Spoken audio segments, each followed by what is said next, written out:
আমার নাম লাভলি বেগম। আমরা এখানে এই মোড়ের মধ্যে গরিব জনসাধারণরা করে খাই, খেটে খাওয়া মানুষ।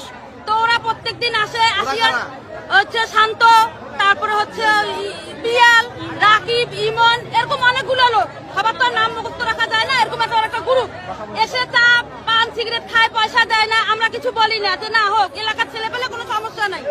তারপরে ওরা এভাবে করতে করতে এখন ওরা কালকে থেকে বায়না ধরছে আমাদেরকে চাঁদা দিতে হবে দিন 250 টাকা। ভাই আমরা গরিব মানুষ, দিন 250 টাকা কামাই করতে পারি না, আমরা কোথা থেকে ওদেরকে দিন 250 টাকা দিব? সেই জন্য আমাদেরকে হুমকি দিতে আজকে কেউ দোকান খুলবে না, দোকান খুলে 250 টাকা দিতে হবে। ওদের কথা অবাধ্য হয়ে তখন আমরা দোকান খুলছি। সারাদিন আমরা ভয়ে ভয়ে ছিলাম যে ওরা আমাদেরকে কি করবে না করবে। সন্ধ্যার সময় যখন এশার নামাজ শেষ হয়ে যায় তখন ওরা এসে আমাদের দোকানে দোকানে হামলা চালায়, চাঁদা চায়। আমরা চাঁদা দিতে রাজি না হইলে ওরা আমাদের দোকান ভাঙচুর করে, তেল এটা ওটা সব ফেলে দেয়, ক্যাশের টাকা নিয়ে চলে যায়। তখন আমরা এলাকাবাসী সবাই চড়াও হয়ে ওদেরকে পিটটান দেয়, তখন ওরা পালায়। ভাই আমরা আজকে এই আন্দোলন বন্ধ করলে আমাদের জীবনের নিরাপত্তা, আমাদের কর্মের নিরাপত্তা কে দিবে?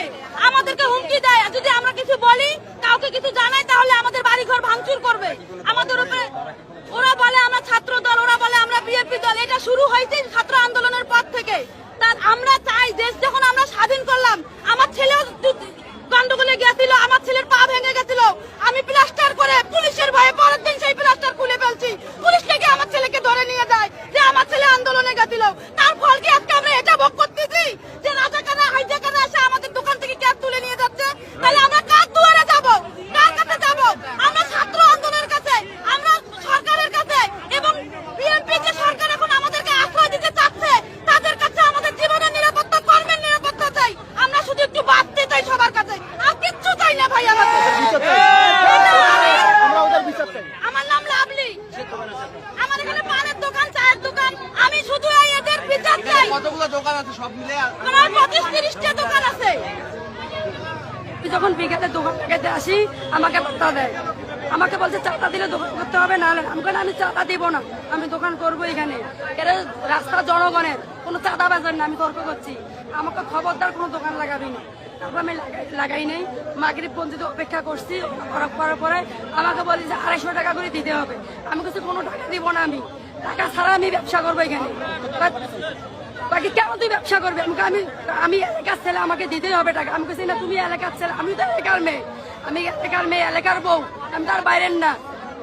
এটা কারণে আমাকে মুখ খারাপ করছে, মাগিরি বেটি, বেশিয়ার বেটি, এরকম করে মুখ খারাপ, কান ফাটে বেড়াবো। থাপ্পড় তুলছে, থাপ্পড় তোলা তো বাসুরের গায়ে হাত তুলছে, হাত তোলার পর ডয়ের আমার টাকা ছিল, দোকানদারির টাকা, আমরা তো সে 25 এনেছিলাম না, টাকাগুলো সব নিয়ে গেছে। গ্যাসের সিলিন্ডারটা কিনেছিল বাইরে, সেটা হাতে করে নিয়ে গেছে, টাকা দেই নাই।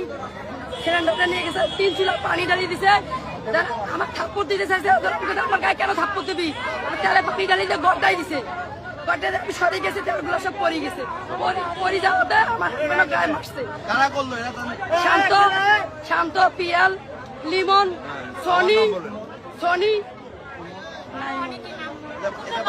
এখানে মুন্সিপাড়া।